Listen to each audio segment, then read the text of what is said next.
Hello, this is Michael Hexter. Welcome to Politics 2100 here on YouTube. So, this episode I'm calling America's Gun Fetish, mass shootings, and a militaristic, misogynistic right wing culture.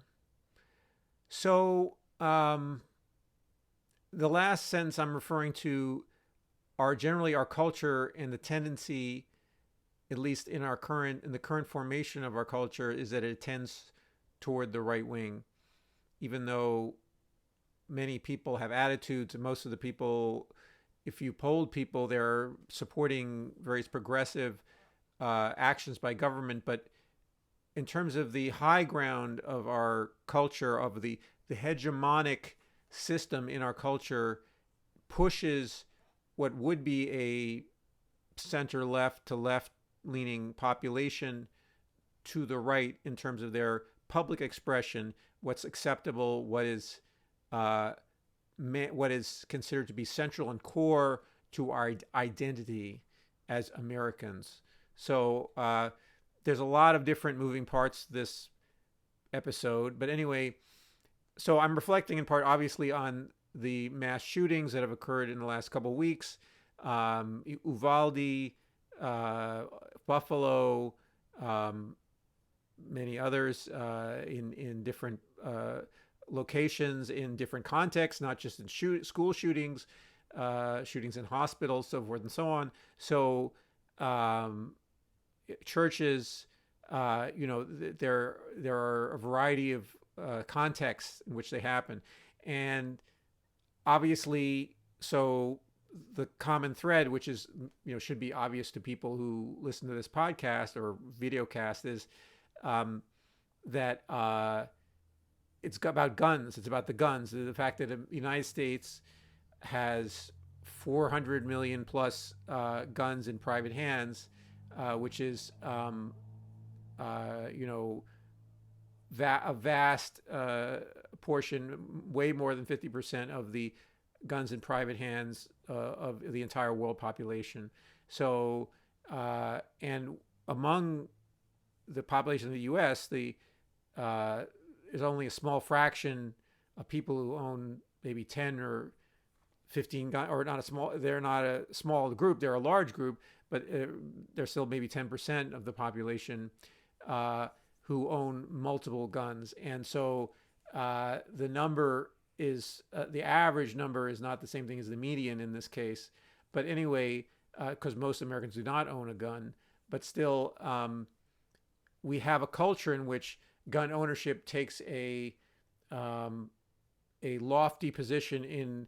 in both in discourse and in society and in law. So starting with law, obviously we have the Second Amendment. So built within our Constitution is um,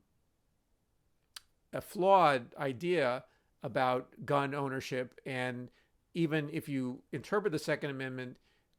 fully, unlike recent interpretations, which suggest it's a unrestricted individual right to own guns, even if you add the well-regulated militia clause, as should be done by all jurists, by all judges, which they have decided not to do since I think it's 2008. That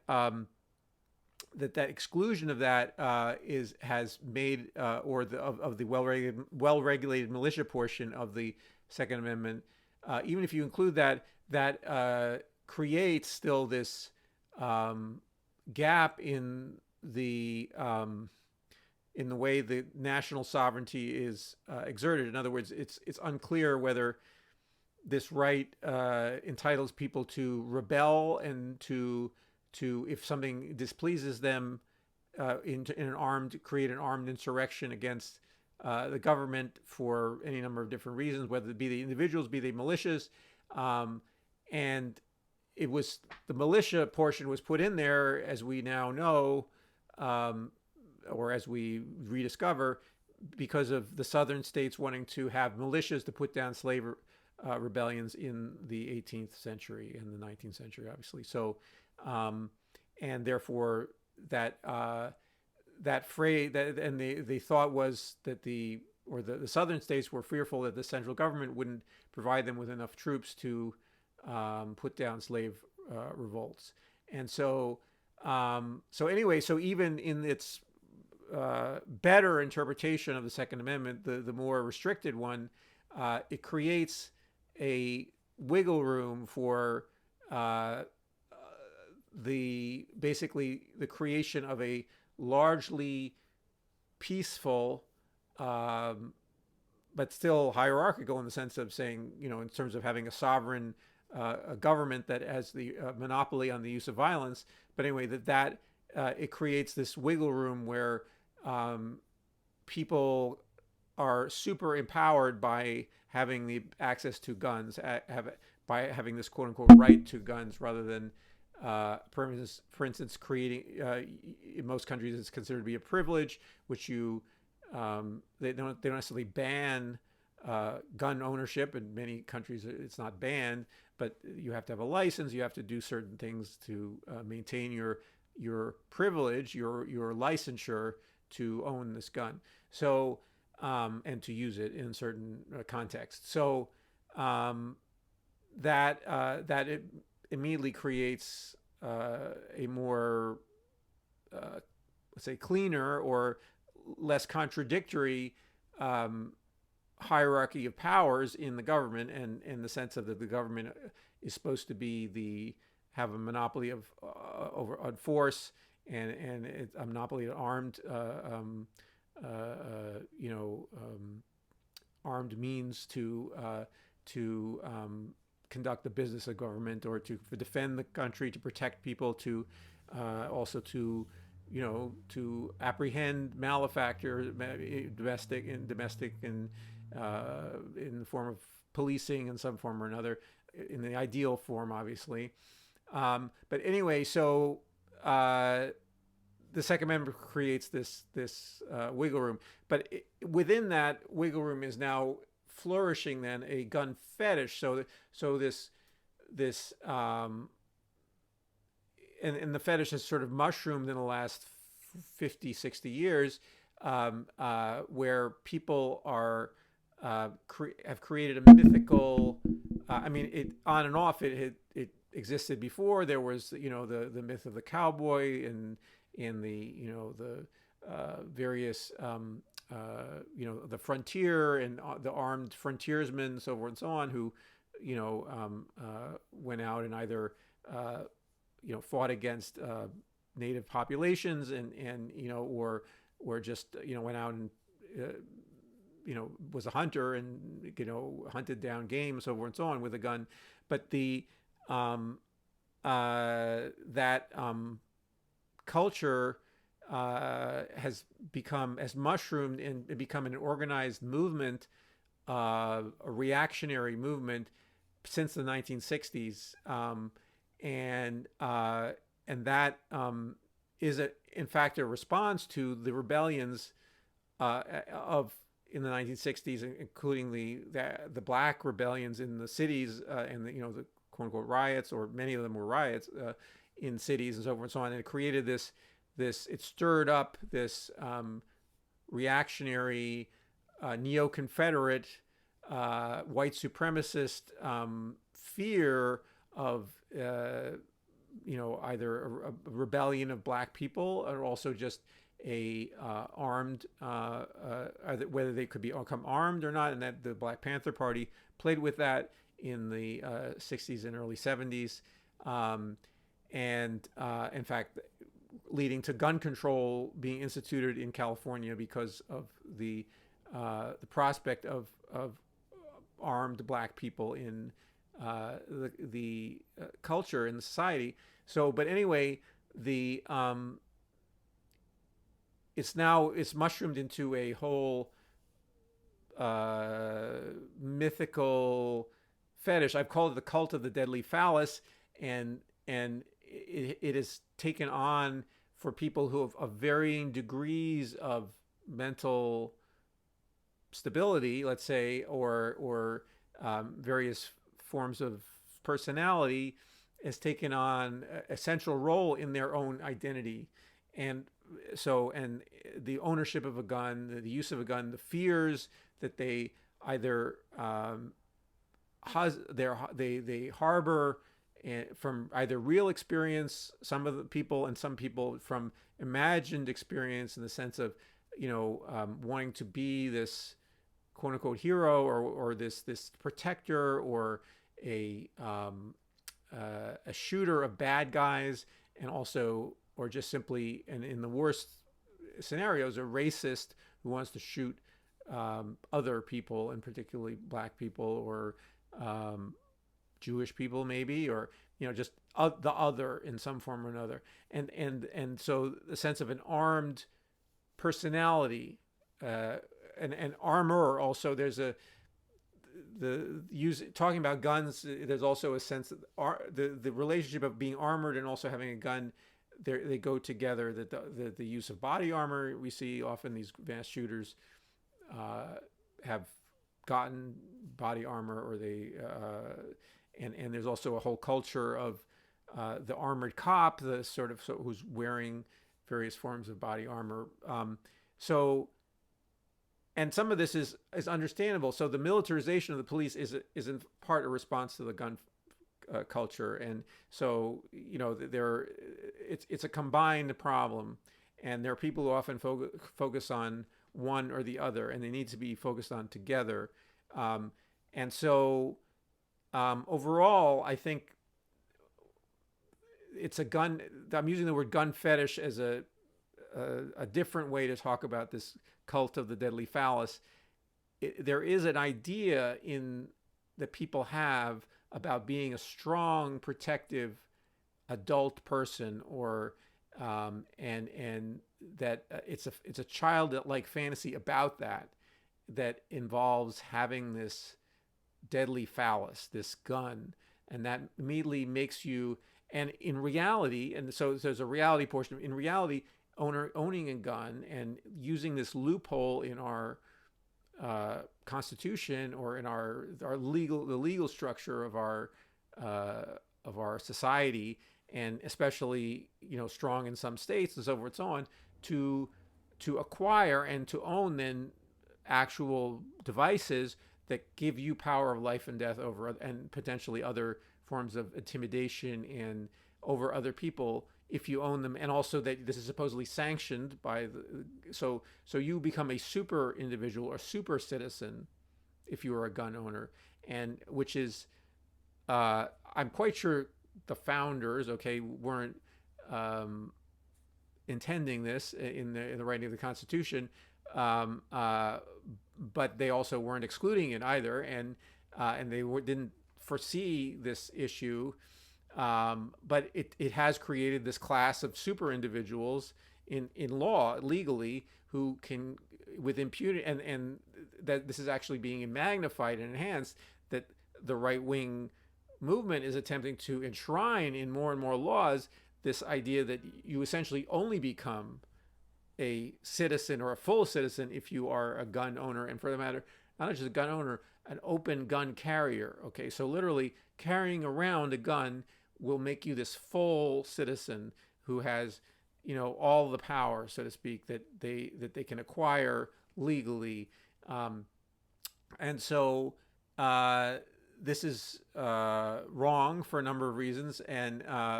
it leads to exactly what we're experiencing, basically the slaughter of innocent people, innocent children, and by mentally unbalanced people, or by people with a political ideology that enshrines a certain type of,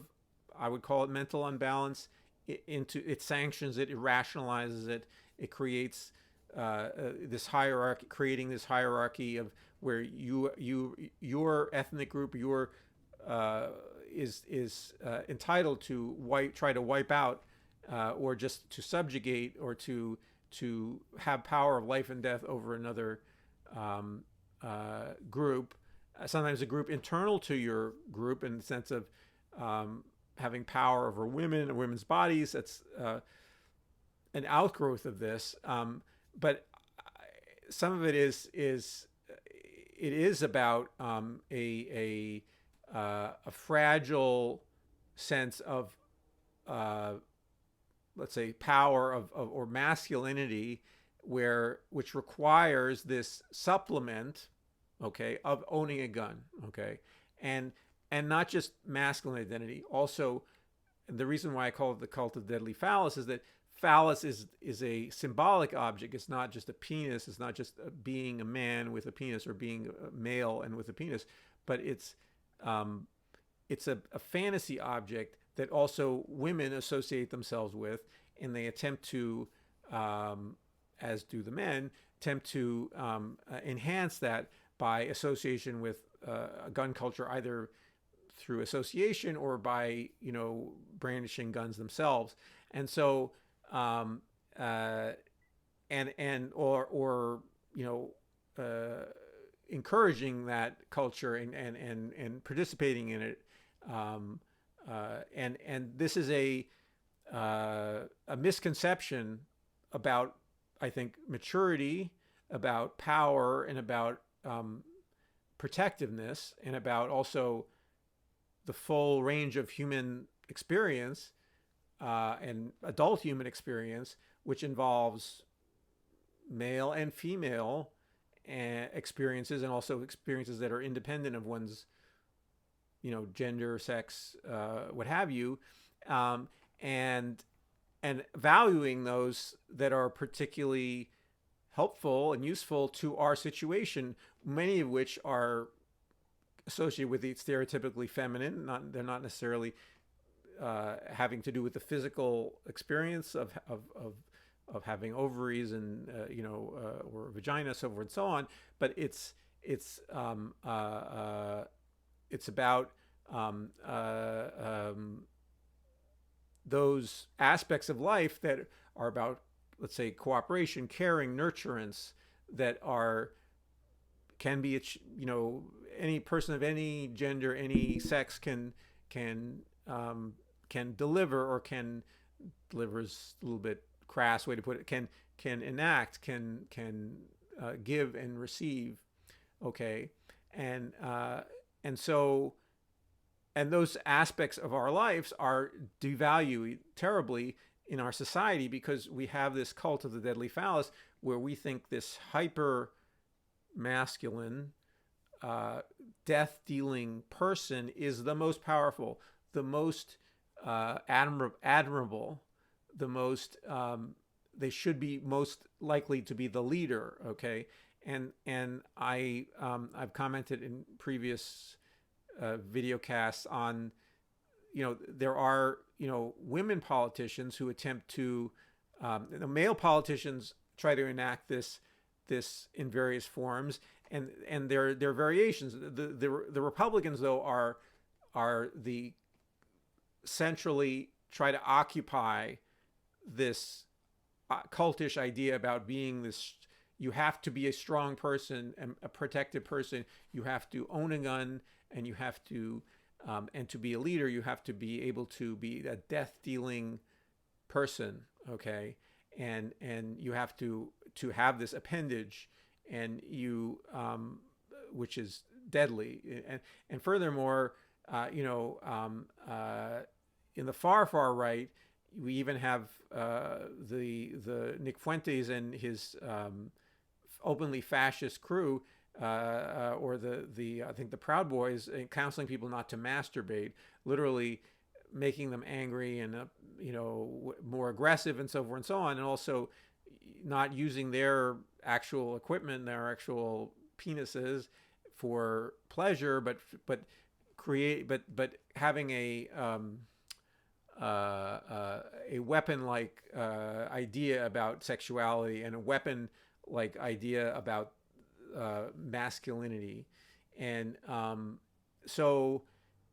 anyway, so this is a tendency within American culture. It's created through stepwise from the 1960s in particular, but definitely with earlier antecedents. But it's become this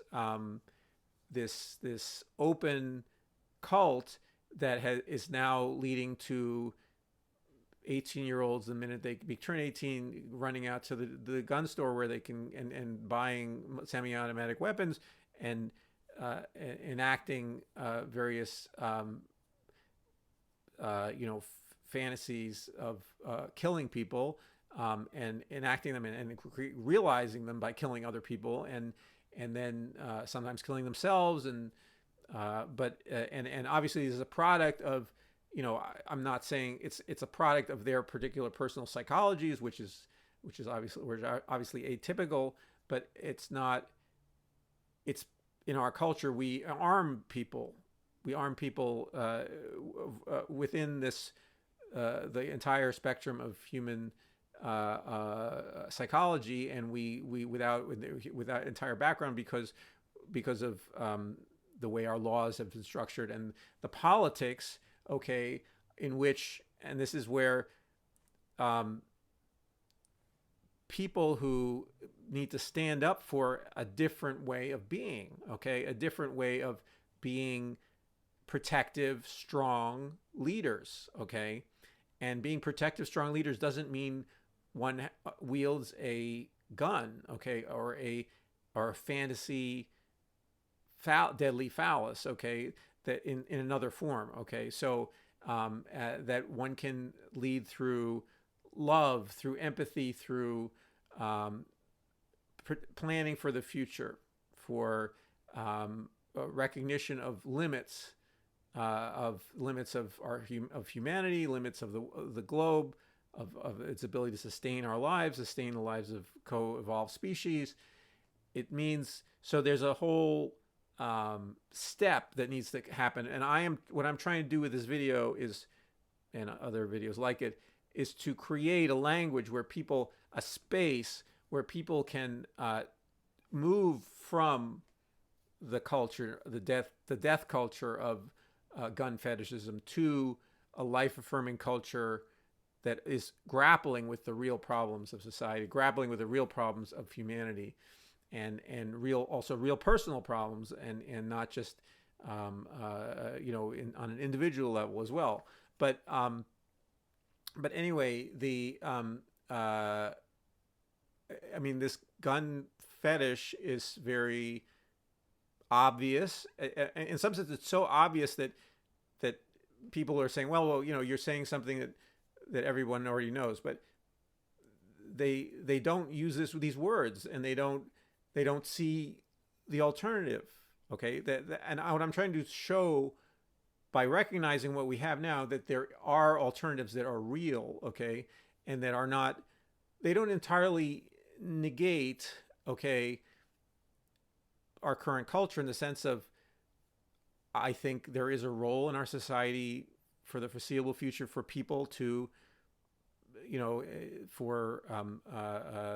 either people for very specific uses to have the privilege to use a gun to do X, Y, or Z, hunt, so on and so on,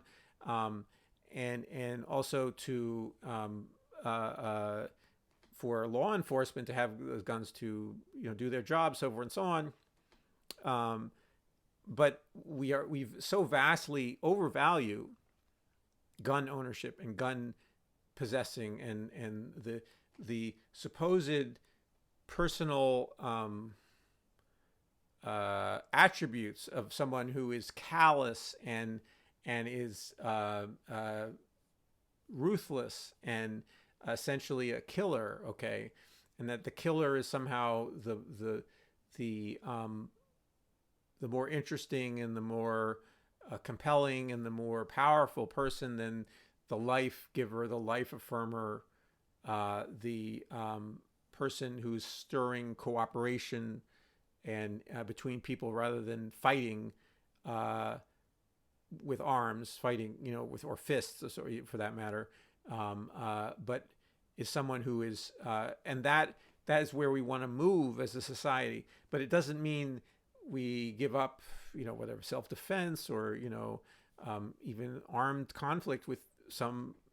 opponents, and even, for instance, the situation in Ukraine has presented a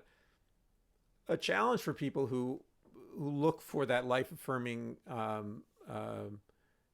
vision and think of and consider themselves to be anti-militarist is that here's a situation where heroically some Ukrainians are resisting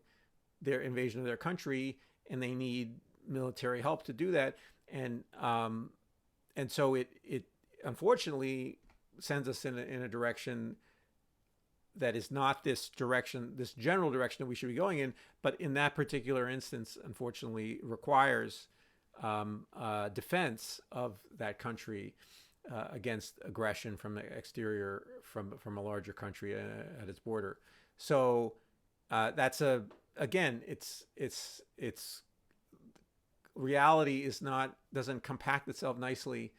for our big ideas, but that doesn't mean the big ideas are irrelevant, and that doesn't mean that we can't continue in the general direction of those big ideas and create a society that is this life-affirming society that we need. Anyway, so I please share your thoughts in the comments, and also please like the video if you thought it was interesting or worthwhile. And if you're enjoying Politics 2100, please subscribe, and I'll see you in the next video.